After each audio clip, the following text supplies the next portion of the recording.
la patrulla y con esa ruta, aunque el estudio que nos dio por este lado. ¿Ha podido usted evidenciar elementos materiales probatorios aquí sobre la vía? En este lugar se encuentran unas vainillas. A este costado se encuentran tres vainillas, me parecía de 9 milímetros. No me había observado eso. No he tocado nada. Nadie lo ha manipulado. En este momento vamos a iniciar la inspección técnica cada vez correspondiente al caso que tenemos.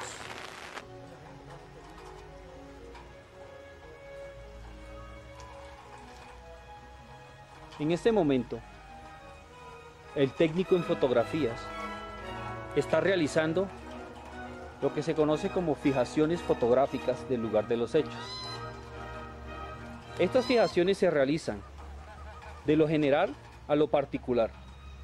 En la secuencia fotográfica se empiezan desde la fotografía panorámica, posteriormente la fotografía de plano general, en donde se va haciendo un acercamiento al lugar de los hechos. Estas fotografías tienen como función mostrar una secuencia en imágenes de las rutas de ingreso al lugar de los hechos. Este procedimiento es sumamente importante. Se puede realizar con cámaras tipo Pentax, si se tienen, con cámaras de alta resolución. Lo importante es que se obtengan imágenes precisas del lugar, de las evidencias, de los elementos materiales probatorios. Posteriormente, terminado este procedimiento, el técnico en fotografía realiza el álbum fotográfico, en donde relaciona todas las fotos que se tomaron en la diligencia.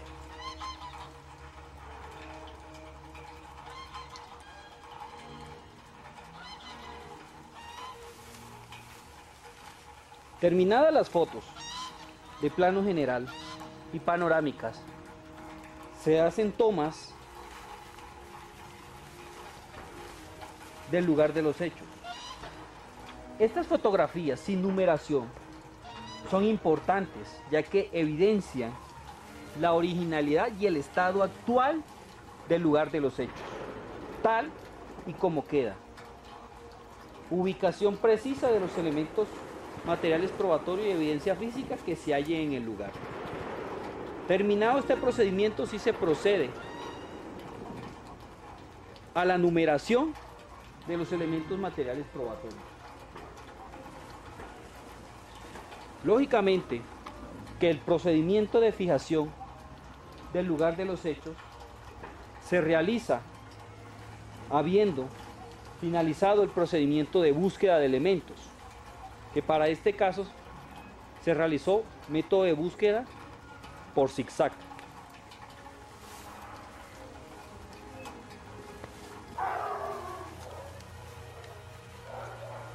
El método de búsqueda es un procedimiento que se aplica de acuerdo al tipo de lugar de los hechos. En este caso es un lugar de los hechos abierto, una vía pública, y estamos aplicando un método de zigzag que consiste, como su nombre bien lo indica, en hacer recorridos en forma de zigzag por todo el lugar de los hechos. Si se encuentra un elemento material probatorio, inmediatamente se le asigna un numerador.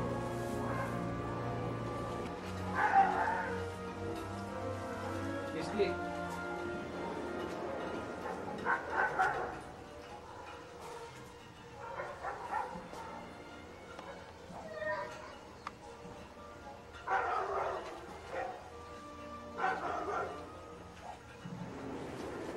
En este momento, las evidencias o elementos materiales probatorios ya están previamente numerados.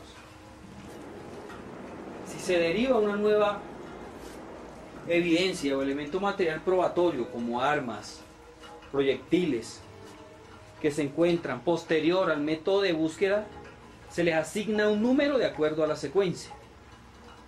Si el occiso está armado, el arma de fuego se clasificaría como número 6.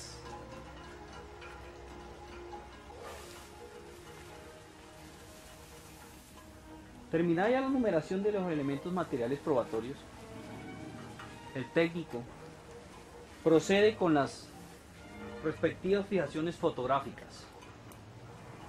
Aquí ya entran en juego las fotografías de primer plano. En este tipo de fotografías podemos relacionar 2, 3, 4, varias evidencias unas con otras. Esto se hace para que haya un conjunto más claro de fotografías en donde se puedan apreciar varios elementos materiales probatorios.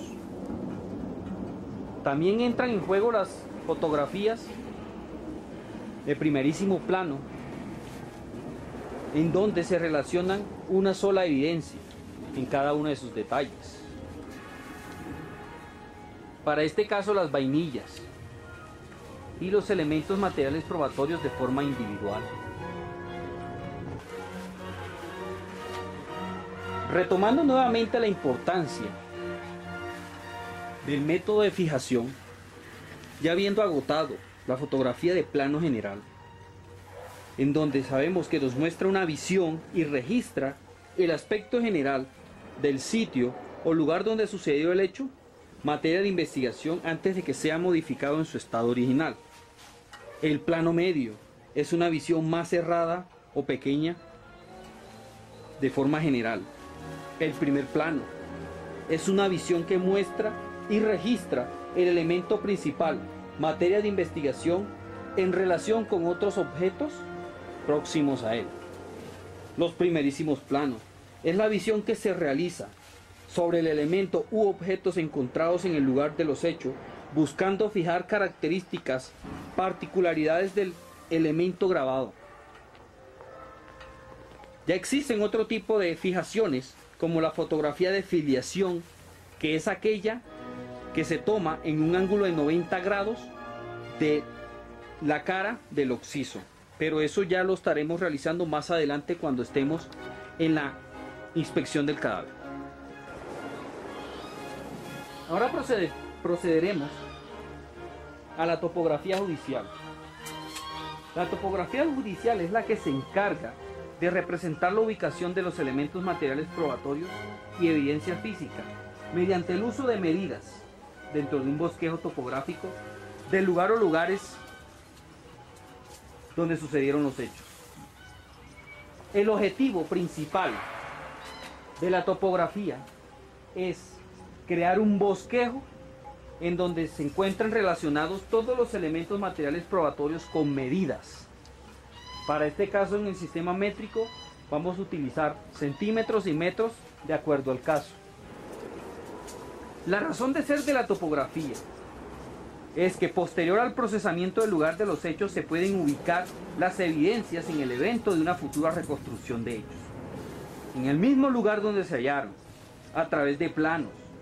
La topografía es el complemento de la fotografía, porque en ella se eliminan detalles innecesarios que van dentro de la fotografía y también proporcionan una perspectiva visual del lugar de los hechos, lo que nos indica que algunos elementos que se captan en fotografía y que no son de utilidad para la investigación se filtran en el plano topográfico, ya que en el plano topográfico solamente quedan relacionados estrictamente los elementos materiales probatorios que se van a recolectar. Debemos tener presente de que el lugar de los hechos se debe fijar de acuerdo a su ubicación. Para este caso ya se fijó previamente la vía pública con relación a la terraza, que es el centro del lugar de los hechos.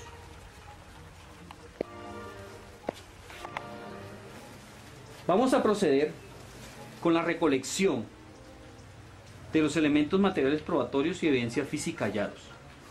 Para este caso, vamos a dejar de último la inspección del cuerpo. Por ahora vamos a hacer una recolección de evidencia biológica. En este caso, la sangre. La recolección de los elementos tipo biológicos es fundamental y se debe hacer con extrema delicadeza, ya que hay un alto riesgo de contaminación si se realiza mal este embalaje. Recordemos que los elementos biológicos los favorecen dos elementos, tales como temperatura y humedad. Si estos dos elementos se hallan presentes dentro del embalaje, podemos tener por cierto de que nuestra evidencia se va a contaminar. Para este caso,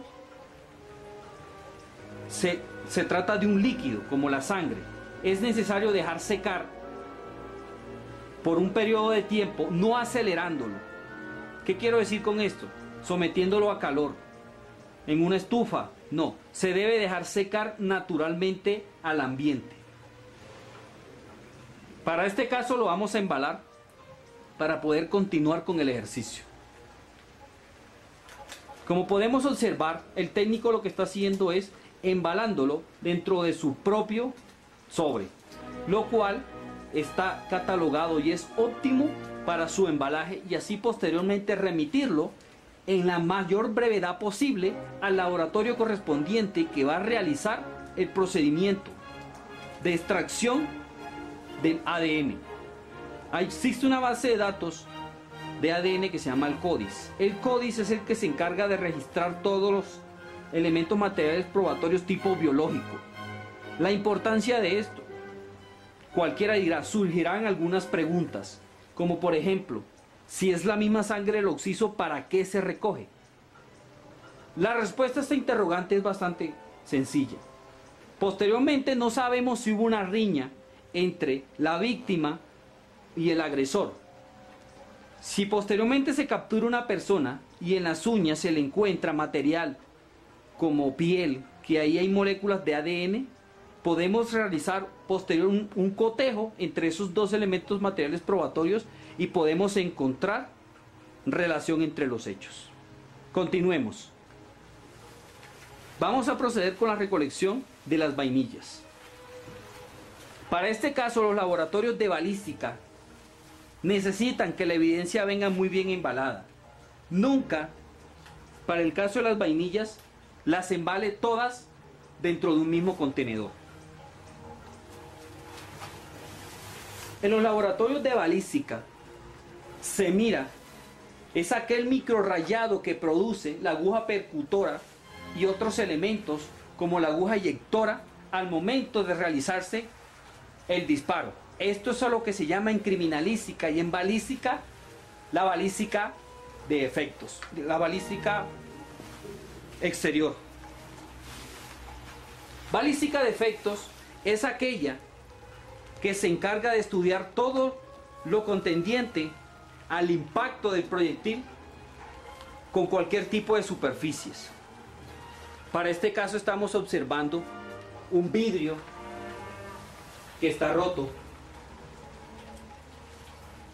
Podemos deducir que fue por un proyectil de arma de fuego de acuerdo a sus características radiales.